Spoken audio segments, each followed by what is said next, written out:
balik lagi di channel kita. Kali ini heboh sendiri. Kali ini kami lagi ada barang bagus nih.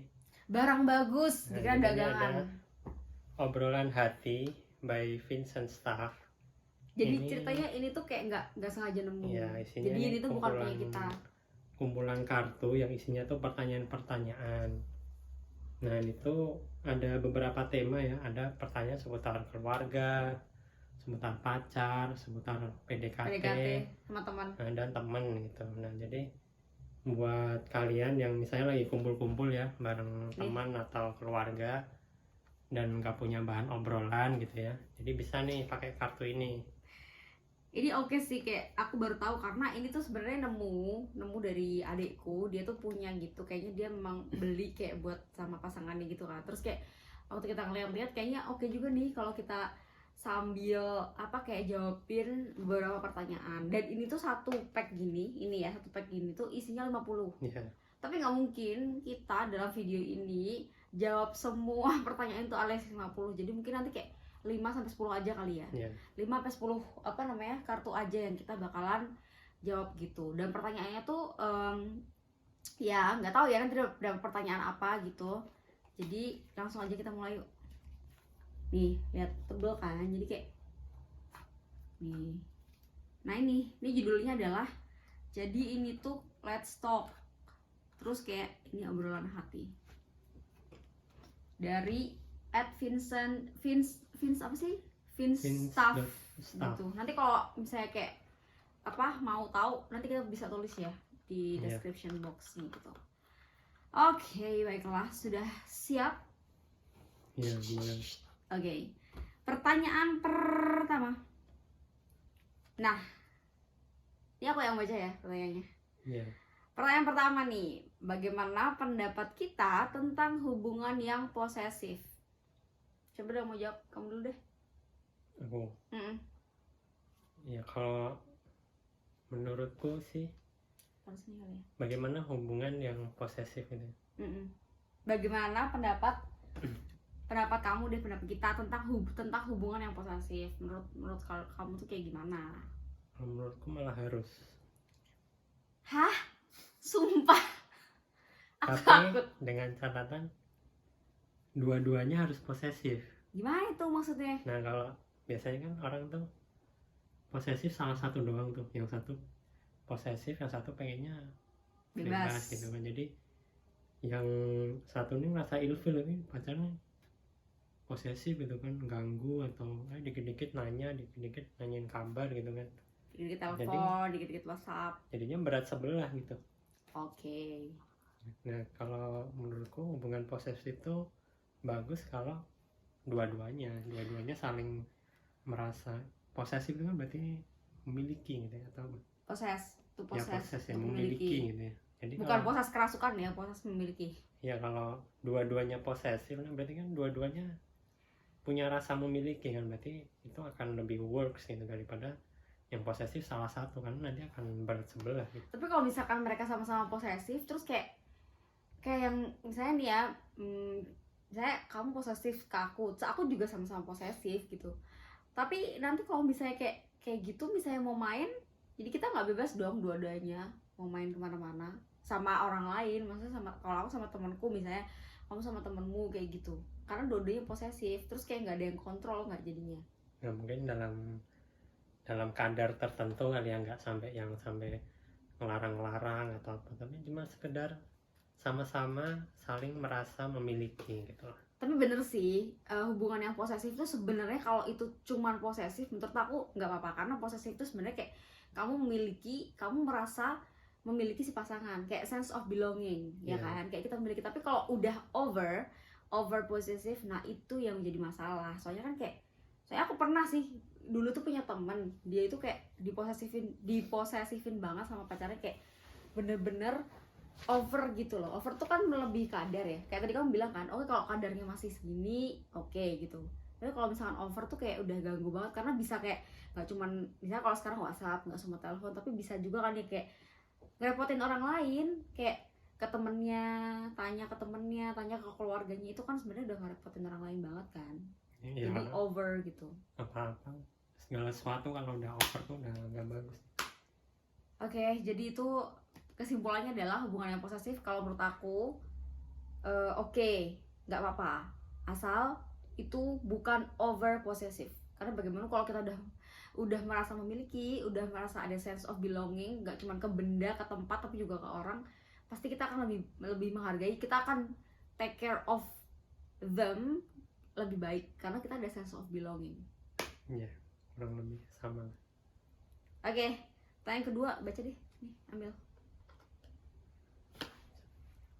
Bisa aja. Jika kita diberi 10M, apa yang akan kita lakukan? Apa? Siapa Duit dulu? Kamu dulu. 10M. Kamu dulu.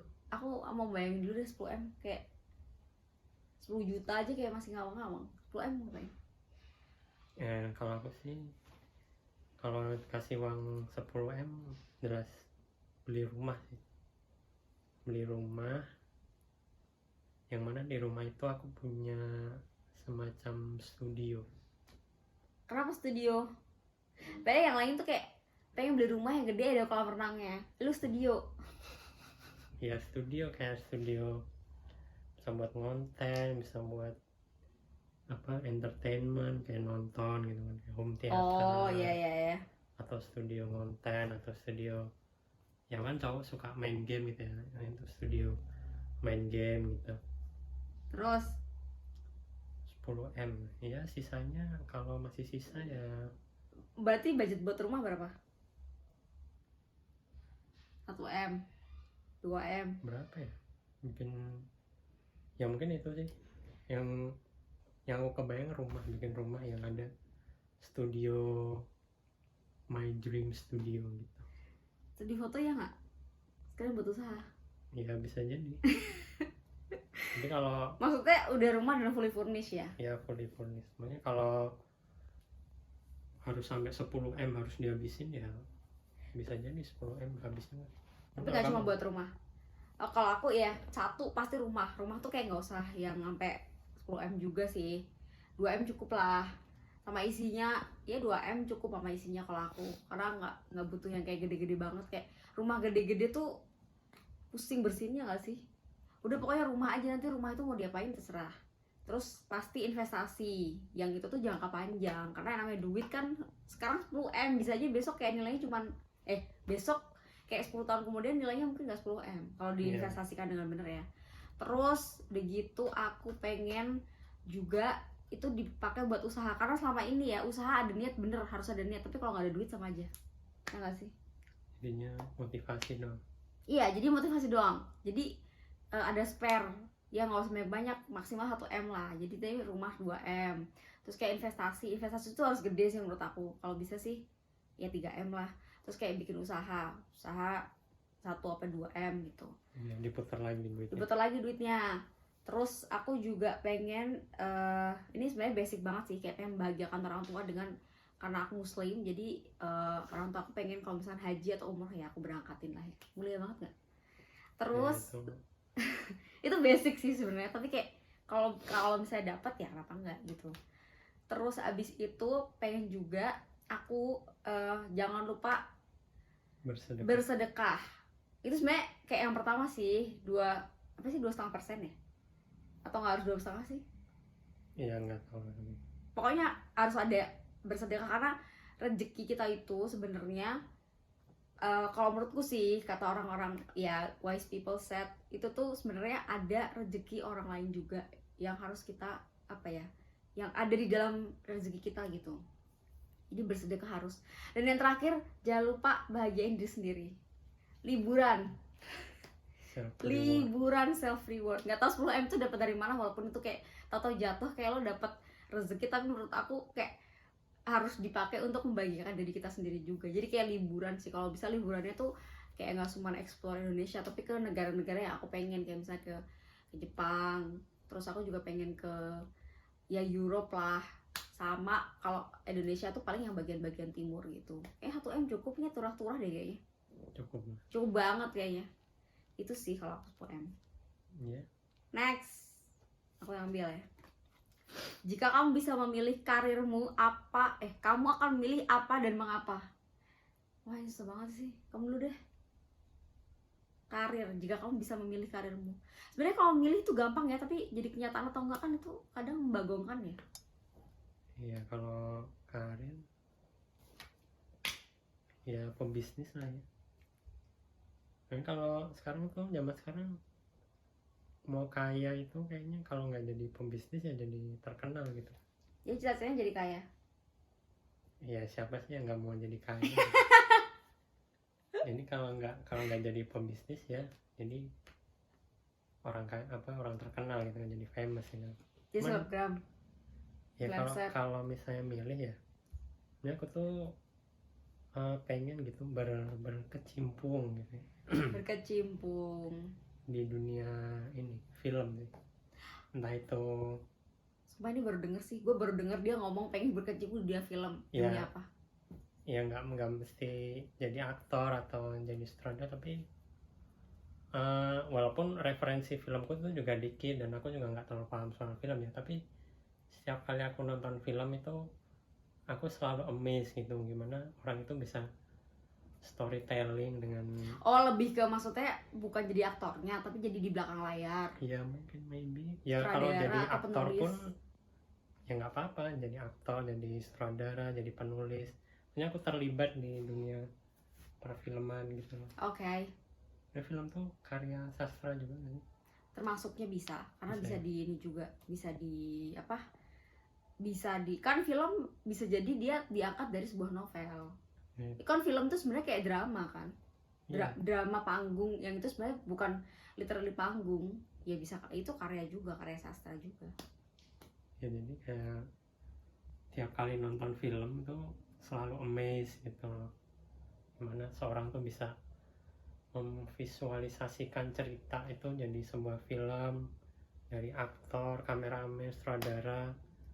Dari situ terbentuk sebuah cerita yang tersampaikan ke penonton, ada message yang tersampaikan di situ tuh kayak keren gitu loh. Jadi kalau bisa ikut terlibat di dunia situ kayaknya keren gitu. Baiklah, kalau bisa milih karir, aku pengen jadi penyiar radio. Kenapa tuh? Karena aku suka jadi penyiar radio. Aku tuh suka jadi nge-host, tapi aku nggak suka mukanya kelihatan. Karena kalau biasanya kalau host yang di TV atau yang kayak harus kelihatan tuh harus cakep kan, harus cantik. Tapi kalau penyiar radio tuh nggak dilihat mukanya. Yang penting suaranya enak. Kayak ini Prambors. Iya kayak gitu-gitu. Desta Endina. Iya kayak gitu. Dari dulu, aku tuh suka banget ngelihat. Aku tuh dari zaman SD itu suka banget dengerin radio dan selalu pengen jadi penyiar radio. Ini aku juga baru dengar ini pengen jadi penyiar radio. Setiap sekian lama kita baru tahu beneran, tapi kayak nggak tahu kenapa nggak ada karir yang ngelit aku ke situ. Mungkin aku juga kurang ini kali ya, maksudnya kurang channel juga untuk ke situ, atau aku yang kurang kayak explore bakatku, atau aku kepengen di dunia tarik suara yang mana itu gimana, nggak tarik banget sih, kayak explore suara aku bisa jadi penyiar radio gitu. Tapi dari dulu pengen banget jadi penyiar radio tuh. Selalu kalau kamu bilang kamu amazed setiap lihat film, kenapa bisa orang bikin film bagus, storytellingnya bagus segala macem. Nah aku kayak gitu juga, kayak kenapa suara penyiar radio tuh enak banget. Bahkan dulu aku pas zaman SD aku tuh nyetel ini radio kalau di Jogja tuh ya si KFM itu dari pagi sampai pagi, bener-bener dia nggak pernah mati dia, karena suara kayak penyiar radionya tuh bisa, Tokopedia, dia tuh suara penyiar radionya tuh bisa nganterin tidur, bisa bikin nemenin belajar, terus bisa pokoknya bisa nemenin segala kegiatan sampai betah banget di kamar gitu. Iya, suara penyiar radio tuh rata-rata berkarakter. Iya, benar gitu. Bahkan kalau sekarang katakanlah ya ini aku masih ada radio tuh, aku lebih seneng dengerin radio daripada nonton TV. Makanya ya itu sih, kalau bisa milih karir sebenarnya pengen jadi penyiar radio. Ayo dong yang punya radio sendiri. Bisa nih di hire dulu. Wujudkan impianku, tolong. Interview dulu bisa lah. Bisa interview dulu. Oke, next. Kamu yang ambil. Tarang. Wah, ini pertanyaannya agak. Bagaimana pendapat kita ketika pacaran melakukan split bill? Aku mau jawab. Kenapa tuh? Aku nggak masalah. Bukan karena gue punya duit ya, tapi maksudnya kalau masih pacaran dan split bills tuh kayak, kalau masih pacaran tuh kayak menurut aku tuh kayak misalnya ya, biasanya kan cowok tuh yang harus bayarin, atau kalau sekarang ada kan cowok yang matre gitu. Sorry ya buat cowok-cowok matre, tapi kalau masih pacaran tuh kayak menurut aku tuh belum jadi sepenuhnya tanggung jawab. Jadi kayak misalnya kalau mau jajan, belum lagi kan kalau misalkan yang satu mau jajan yang mau di resto fine dining gitu, yang satu misalnya sukanya geprean atau di pinggir jalan atau di mana, maksudnya beda ini ya, beda apa namanya, beda selera gitu. Itu kan harus nyatuin kan. Sedangkan kalau misalkan pacaran tuh kayak belum jadi tanggung jawab, maksudnya kayak aku belum jadi tanggung jawab kamu gitu loh. Jadi nggak wajib bayarin tuh sebenarnya, walaupun kalau misalkan bisa bayarin ya yang cowok ya biasanya yang jadi kayak beban gitu loh. Sebenarnya bukan beban, ya itu beban juga nggak sih kalau buat cowok. Sebenarnya kan itu konstruksi sosial, cowok harus bayarin, cowok harus keluar duit kayak gitu. Padahal ya sekarang juga banyak kan akhirnya cowok juga yang menanggung konstruksi sosial itu, yang cowok harus bayarin. Tapi ternyata pas cowok nggak bayarin, terus lo kan lo cowok harus bayarin, padahal nggak juga, cewek juga bisa kok bayarin. Atau kalau nggak split bill saja kayak sesuai kebutuhan, ya lo bayar yang lo makan gitu. Ya, tapi kalau buat orang-orang yang baru pacaran gitu, kayak misalnya first impression gitu, buat first impression kira-kira perlu nggak? Iya, tinggalan tektokan aja kalau aku sih. Takutnya ntar kalau baru awal-awal ngedate gitu, Emang dulu lo ngedate terus bayarin aku? split bills, nanti dibilang apa, Pelit. nggak modal. Oh, nggak apa modal. gitu. Ya itu sih tergantung tektokannya ya. Maksudnya kalau misalnya nanti makan di sana yuk, atau enggak ayo makan ya, mau nonton gitu, terus nanti bilang oke deh. Terus misalnya ada yang ngode misalnya ayo makan sama nonton yuk, terus nanti yang cowok bilang aduh tapi aku nggak punya duit nih, kalau enggak bilang besok dia bulan depan aja nih, duitku lagi mepet. Oh berarti dia lagi nggak punya duit. Ya kita yang cewek tahu diri dong, kan bisa kode-kodean. Emang kalau menurut kamu gimana split bill Ya sebagai seorang cowok? ya wajar-wajar sih kalau udah sama-sama ngerti gitu ya, udah sama-sama apa ya, sama-sama udah tahu kalau kita tuh punya tanggung jawab masing-masing gitu ya.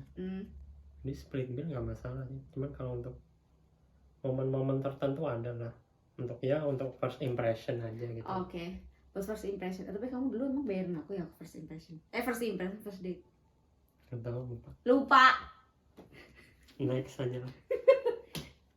Oke, next. Momen menyedihkan yang tidak bisa kamu lupakan selama ini. Ini gue ada sih, kayak sedih banget. Kamu dulu apa aku dulu? Udah kamu. Ini sedih banget sih. Dulu tuh kayak, kamu pasti tau lah, aku tau gak sih dulu jadi pas lulus SMA itu aku tuh daftar kemana-mana, daftar kuliah. Terus aku tuh daftar di jurusan yang kayak ngeri banget gitu loh, kayak kan aku dulu IPA, tapi kayak masuk IPA tuh kayak ya karena bokap gue mau aja gitu, jadi kayak nggak pernah belajar kan. Terus kayak pas mau lulus tuh juga belum tahu mau jurusan apa. Masuk IPA karena FOMO not even FOMO, tapi kayak bapakku tuh kayak lo harus masuk IPA, kalau enggak gue anggap sebagai anak lo, gue coret dari kakak gitu. Nah alhasil gila, gue kan dulu bego banget ya waktu SMA tuh. Terus lulus tuh ada kan yang lulus sudah kayak tahu aku mau kemana, aku mau jurusan apa. Nah aku tuh nggak tahu. Terus aku udah nggak tahu, tambah nggak tahu diri, kayak daftarnya tuh kayak matematika, terus aku daftar juga fisika, terus dapet juga statistika. Gila kan, itu kayak otaknya nggak nyampe gitu, nggak nyampe banget gitu. Terus akhirnya daftar kemana-mana, even itu tuh daftar yang jurusan IPA tuh nggak keterima. Akhirnya ya udah kayak aku menurunkan egoku, oke lah daftar yang jurusan IPS, gak keterima juga. Jadi bener-bener itu tuh daftar yang kayak di UGM gak keterima, di UNY gak keterima, terus dulu aku ikut STAN juga gak keterima juga.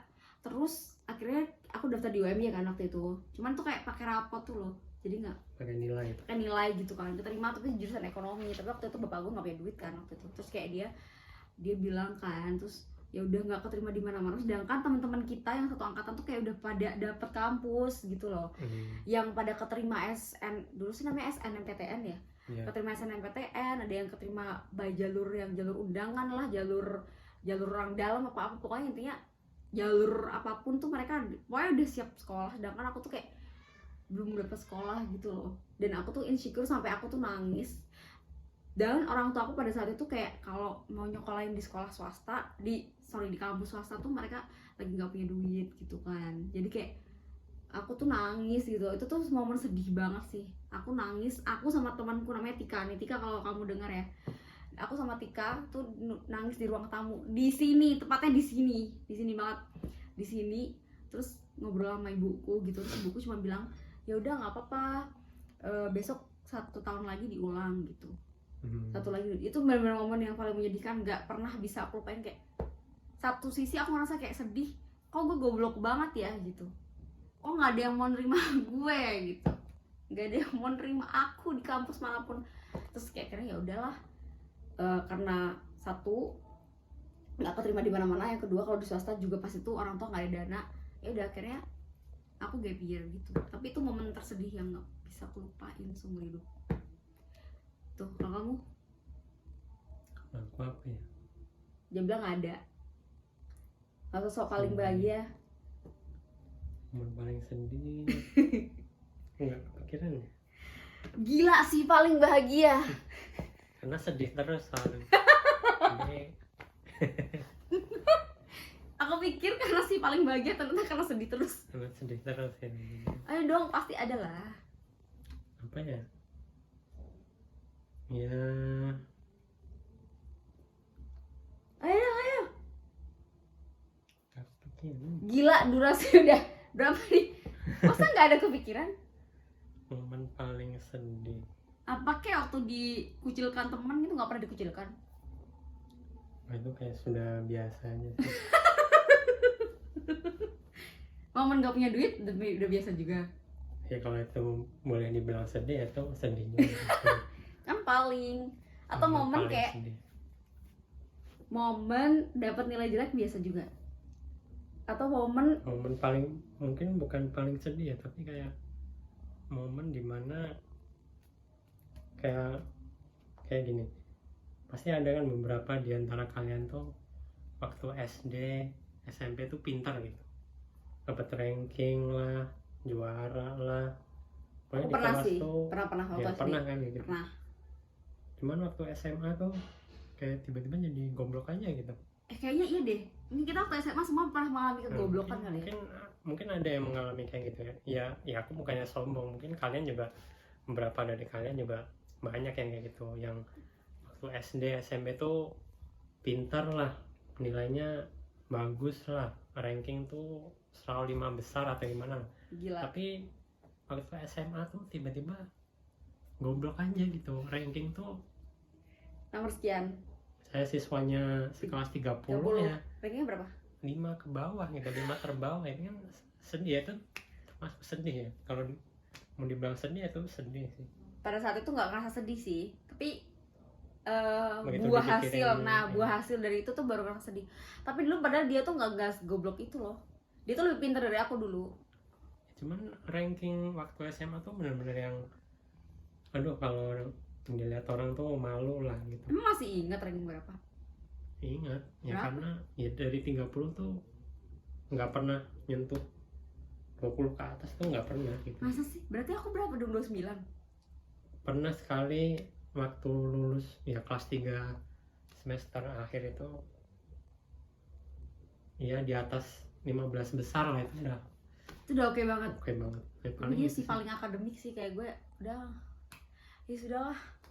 Akhirnya itu sedih ya, sedih dalam artian Kok gue mengalami downgrade iya, gitu. kok aku mengalami, kok bisa jadi segoblok itu sih ya.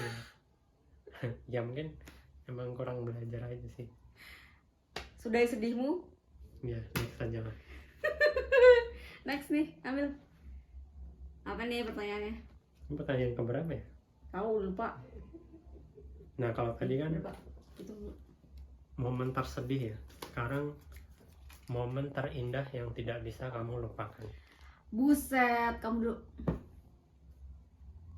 Kalau aku ya wisuda mungkin. Gue tahu sih kenapa. Ya karena waktu wisuda tuh ya momen-momen melihat orang tua terharu gitu kan, nangis berpelukan, Kamu terus nangis gak tadi? ya ke bawah suasana nangis pelukan gitu kan, Itu bisa membayar kegoblokan waktu SMA gak?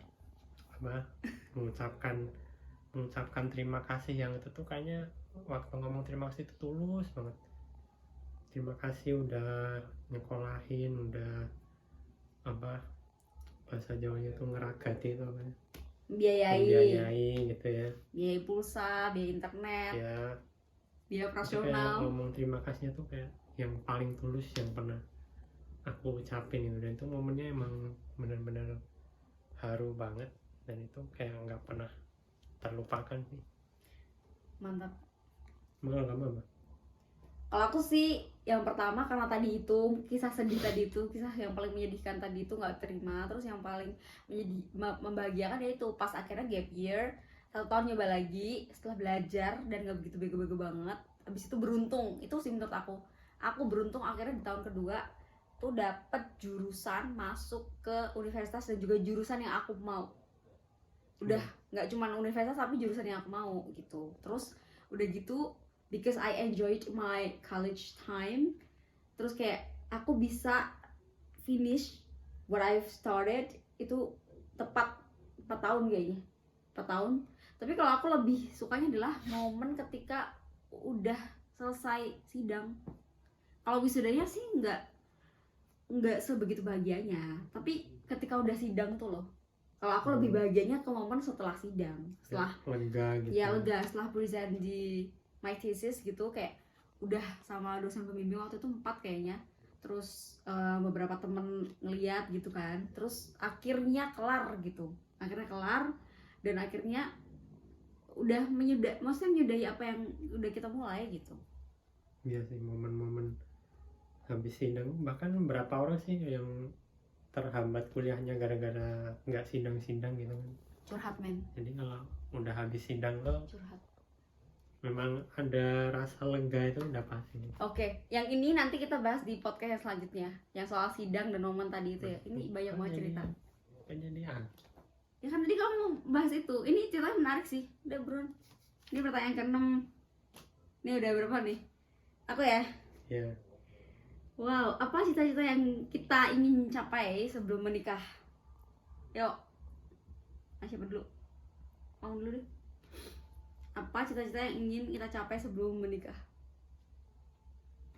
ya yang jelas ya, karena aku termasuk pelaku bisnis gitu ya, walaupun masih struggling, ya aku sih pengennya sebelum menikah bisnisnya stable dulu, baru kalau udah stable ya klise sih sebenarnya, dan nggak yang muluk-muluk jawabannya. Yang penting kalau bisnis sudah settle kan, udah stabil, baru kita ngomongin menikah gitu.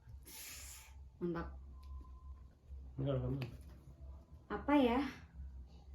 Kalau cita-cita banget sih yang ingin kita capai kalau aku sebelum menikah tuh, 1, mungkin pengen kuliah S2 atau ya itu sebenarnya pengen juga, tapi kayak sekarang lebih ke cari duit. Jadi mungkin daripada untuk pengen kuliah S2, kan kuliah S2 sebenarnya nggak apa kalau udah nikah kan. Tapi kalau sebelum menikah, cita-cita yang dicapai itu sebenarnya pengen punya penghasilan 3 digit. 3 digit di belakang koma. Lah, udah langsung. Next. Ini ke-8 deh. Dan udah agak lama. Oke. Mungkin 10 aja kali ya. Iya deh. Nih. Bagaimana pandangan kita tentang menikah muda? Ini pertanyaan agak berat sih. Muda tuh maksudnya umur berapa ya? Ya kalau sesuai hukum kan kalau nggak salah 18 tahun ya. Si paling hukum. Berapa? 18 tahun. Berarti yang di bawah itu. Gila, 18 tahun tuh baru lulus. Laki-laki perempuan tuh beda. Beda. Kalau Ya. kayaknya kalau laki-laki 19 gak sih? Ya anggap aja di bawah 18 nih menikah muda. Kalau mudanya itu di bawah 18 menurut aku kayak enggak sih. Menikah muda Kalau di bawah 18 sih. kan berarti di bawah umur ya. Oh iya, kalau itu pernikahan di bawah umur, Ding. Ya menikah muda lah. Anggap Kalau- aja around 20 lah. Round 20, 27 juga round 20. Muda tuh mungkin kayak 20, 21. Ya udah gimana? Ya sebenarnya kalau aku sih menikah muda tuh oke-oke aja kalau misalnya kamu udah siap. Tapi aku masih ngelihat bahwa menurut aku ya, aku ngelihat beberapa orang yang aku kenal umur 20, 21 tuh masih sangat amat childish. Tau gak sih? Kayak masih egonya masih gede, masih mentingin diri sendiri ya nggak? Even kalaupun udah punya pacar tuh kayak nggak, aku peduli sama kamu, enggak. Padahal umur segitu tuh masih kayak mentingin diri sendiri.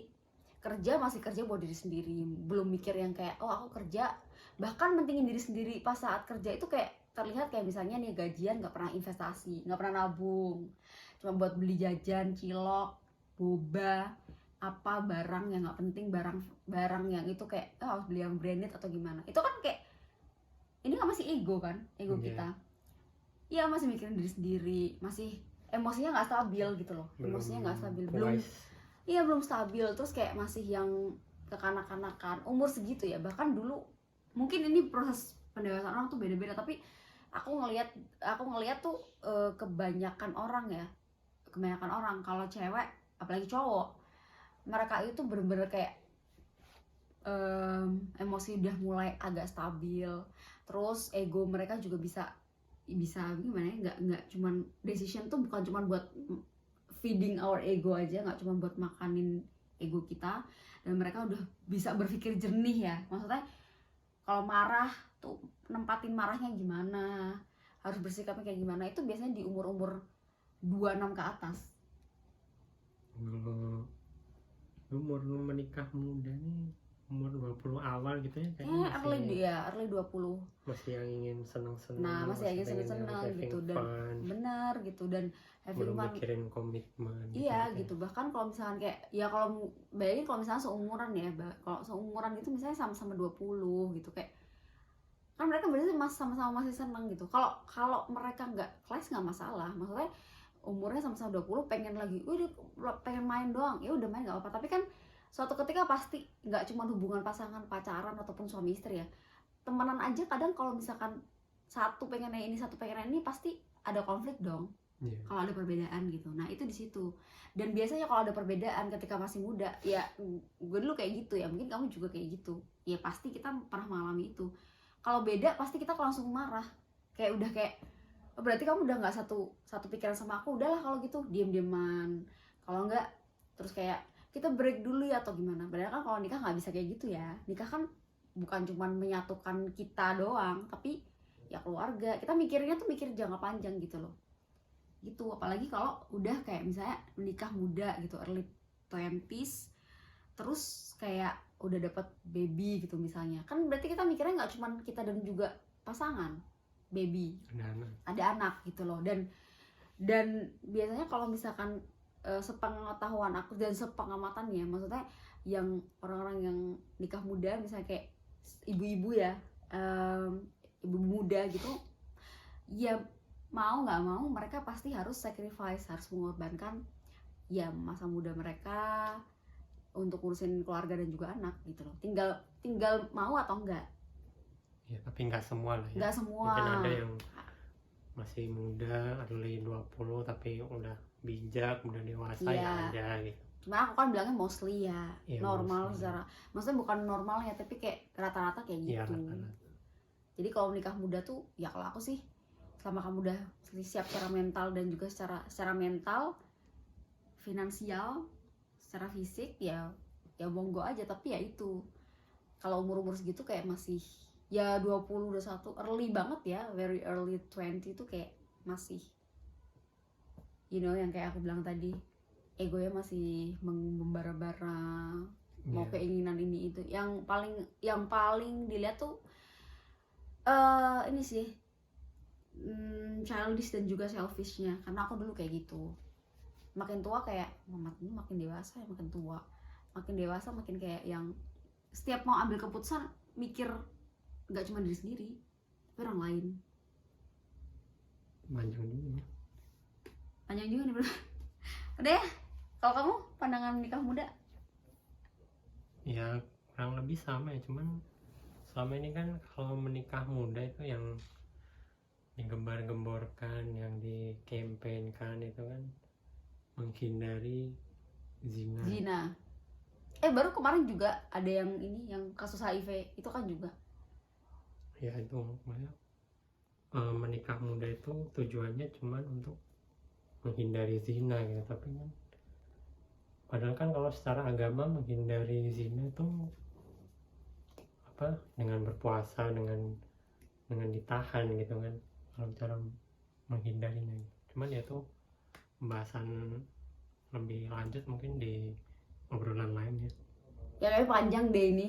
ya. Cuman kalau aku sih karena kan tuntutan sosial, tuntutan apa ya, kita kan lebih prioritasnya lebih untuk mengembangkan diri gitu, untuk meniti karir dan sebagainya gitu. Jadi ya aku nggak bilang menikah itu menghambat karir ya, tapi ketika sudah menikah kita pasti akan dihadapkan dengan pilihan. Karena ketika kita udah menikah tuh pasti ada tanggung jawab lain yang harus kita tanggung gitu. Jadi kita nggak bisa sebebas ketika masih bujang atau kan masih kalau itu yang normal ya, maksudnya ketika orang yang dia berpikir dengan bijak, ketika udah nikah kayak yang kamu bilang ada tanggungan, ada tanggung jawab, harus lebih bijak.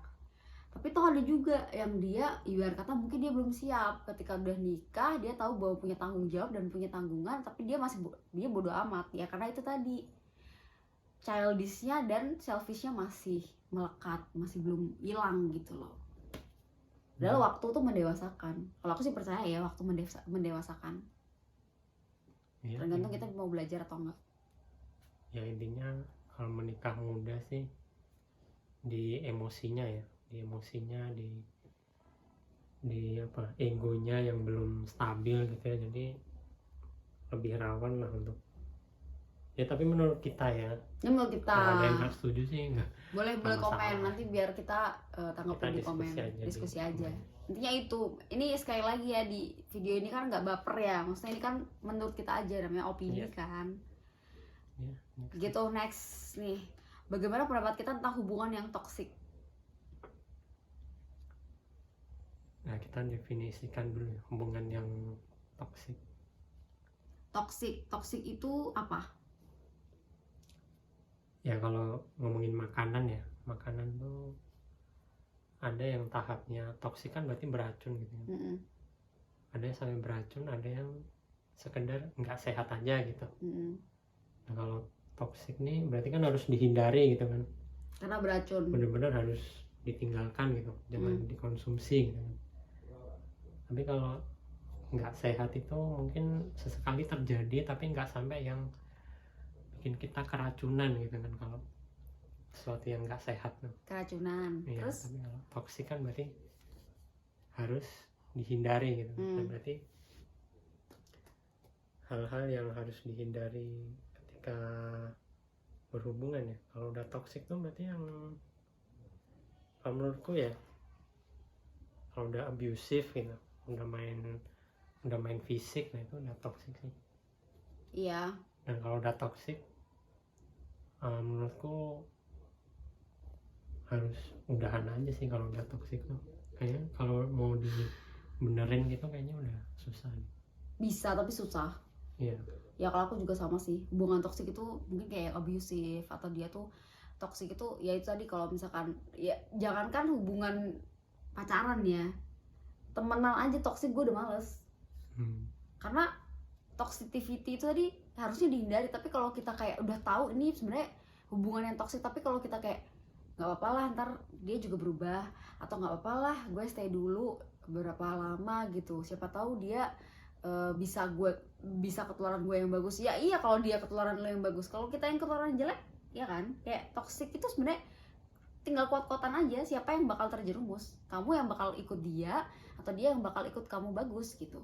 Jadi kalau hubungan yang toksik menurut aku kayak udah mendingan ya itu tadi deh, udahan aja kalau gue mah.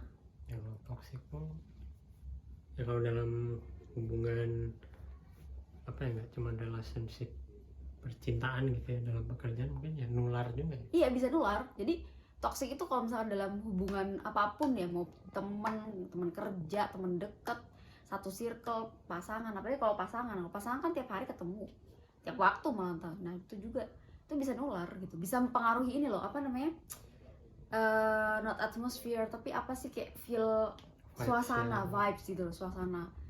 Kalau misalkan udah bikin suasana jadi nggak nyaman sama pasangan kamu sendiri karena dia mungkin kayak verbal abusive atau dia physical abusive yang tambah parah lagi, terus dia katanya tuh kata-katanya nyakitin mulu kayak gitu ya, itu kayak Karena enggak biasanya sih. kalau orang itu ditoksikin dia bakal kayak nyari pelampiasan orang yang bisa ditoksikin juga gitu. Toksikin balik. Ya karena dia nggak bisa mentoksikin balik, ya dia cari pelampiasan ke orang lain, ya makanya jadi nular gitu. Bisa juga kan, bisa ketularan. Makanya aku kalau misalnya kayak ada orang yang dia tuh teman sama orang yang toksik, kalau masih bisa diselamatin. Tapi kalau udah wah ini udah nggak ketolong nih, ya udah deh, urusan lo aja. Tapi kalau dalam hubungan ya itu perlu dihindari sih. Ya nggak usah terjerumus gitu. Kalau kita udah tahu bahwa kayaknya hubungan gue udah toksik nih, secepat-cepat atau secepatnya aja deh lo pisah sama dia gitu. Nggak ada Toxic, beracun, yang namanya sesuatu yang beracun kan ya tinggalin gitu. Iya, makanya itu. Oke, ini yang ke-9, kayaknya ini bakalan terakhir aja deh. Soalnya kayak udah lumayan lama nih, hampir 45 menit. Iya. Oke, pertanyaan terakhir. Bagaimana cara kita mengatasi kebosanan? Iya. Aku dulu apa kamu dulu? Iya, aku deh. Oke. Bagaimana cara mengatasi kebosanan? Ya do something new aja. Karena bosan itu sebenarnya karena kita doing something repeatedly ya. Ya melakukan Repeat something rutinitas gitu. yang Gitu-gitu aja, di situ berulang. berulang gitu. Iya sih, satu do something new. Nah, mungkin Tapi nggak harus yang with someone new juga kan. Yang jadi pertanyaan tuh mungkin gimana caranya, karena mungkin kita nggak tahu kita tuh sebenarnya suka apa gitu. Oke. Mungkin kita nggak tahu kita tuh suka apa, kita mau mulai sesuatu yang baru tapi mulai dari mana, nah itu mungkin yang jadi pertanyaan. Ya kalau misalkan dalam hubungan sih, misalnya cara mengatasi kebosanan ya, kalau kita sih biasanya kayak do something new-nya tuh yang berdasarkan kita tuh suka misalnya kayak kalau kita suka nonton film dan udah lama nggak nonton, ya udah nonton, nggak harus ke bioskop kok, ya kan, maksudnya kayak udah lama nih nggak nonton film, ya udah nonton aja di rumah gitu. Terus kalau misalkan suka apa namanya jalan-jalan, yang jalan-jalannya tuh tadinya kayak cuma jalan-jalan ke mall atau cuma jalan-jalan yang ke tempat-tempat yang kayak di gedung-gedung itu, ya bisa di tempat yang lainnya. Kalau nggak bikin kesibukan yang lain, kayak misalkan ngonten bareng, kalau nggak bikin sesuatu yang itu tuh bikin kita tuh ngerasa kayaknya ini belum pernah kita lakuin. Ya atau misalnya kita bosan nonton film gitu ya mungkin nggak cuma nonton film doang, tapi setelah nonton film kita review, kita bedah gitu kan. Jadi kayak ada aktivitas baru yang biasanya cuma nonton doang, habis itu udah lupa gitu kan. Dari habis nonton kayak review gitu. Terus habis itu bikin film, nulis naskah, misalnya sekalian. Kalau misal biasanya jajan doang gitu kan, pergi jajan, mungkin bisa diganti perginya belanja, masak di rumah gitu kan. Iya bisa juga sih. Something new juga. Iya bisa kayak gitu. Ya itu sih, itu dulu ya. Masih ada pertanyaan banyak sebenarnya, tapi kayaknya nggak cukup deh kalau ini udah 45 menitan. So thank you banget buat yang udah nonton dan nonton dari awal sampai akhir. Ini tadi udah kayak 10 pertanyaan. Kalau misalnya ada jawaban yang itu tuh menurut kalian nggak setuju, yang mau baca nggak apa-apa. Jawaban sendiri ya, tulis aja di bawah. Tulis aja di komen, karena again kan ini juga kan menurut kita dan ini opini kita ya, jadi nggak usah baper, ini semua murni karena opini kita aja. Dan kalau kalian suka please di like, kalau misalkan mau berpendapat lain atau pengen kayak say something just write it on the comment section. Terus bisa deh di subscribe juga. Kalau rame lanjut part 2. Kalau rame lanjut part 2.